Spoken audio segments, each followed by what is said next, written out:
with Rory Jennings at Kingston Park. Rory, looking back on last week's narrow defeat at Northampton first, pretty dreadful weather for the players yet again. How are you boys finding it at the moment with the elements up here?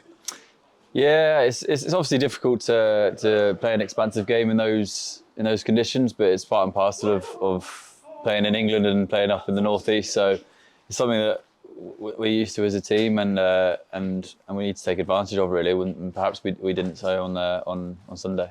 Another losing bonus point, so we're sort of gradually ticking over on the table for this season. How are the players feeling about it though? Because it was close at the end there, wasn't it? Yeah, I think there's a general feeling of frustration, but also a realisation that we're pretty close. There's not been many points in any of the 3 games so far, and there's moments in each of those games in which if we've executed what we wanted to, we could have come out with 3 wins. So although it looks on paper we're nothing from 3, but there's a lot to take out from those games. What would you pick out as the strengths of the team so far, and which areas do we need to improve on?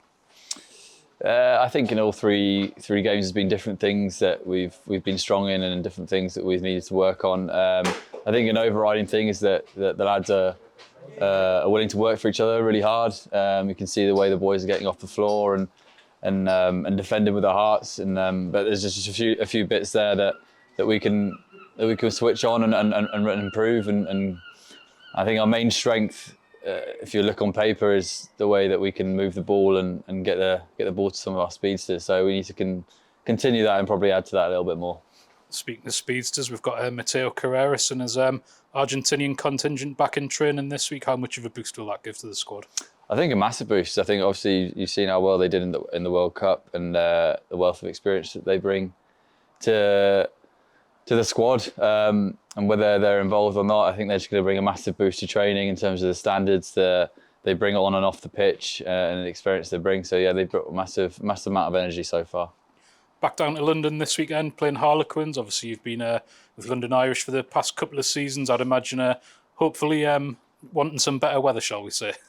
Yeah, let's hope so. I think it's forecast to be pretty rubbish again, but that doesn't bother us. I think we're going to go down there with a massive amount of confidence, knowing that we're only a few inches away, and we're going to work really hard this week to turn that loss into a win.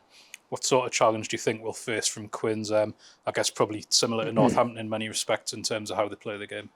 Yeah, they're a team that's based on a philosophy of playing with the ball in hand. They like to play an expansive game. They've got some really good players all across the board. So yeah, we're expecting a game that's an attacking brand of rugby. I mean, again, the conditions might play a part in that, but we're going to go down there to have an attacking mindset and play in the right areas, obviously, as well.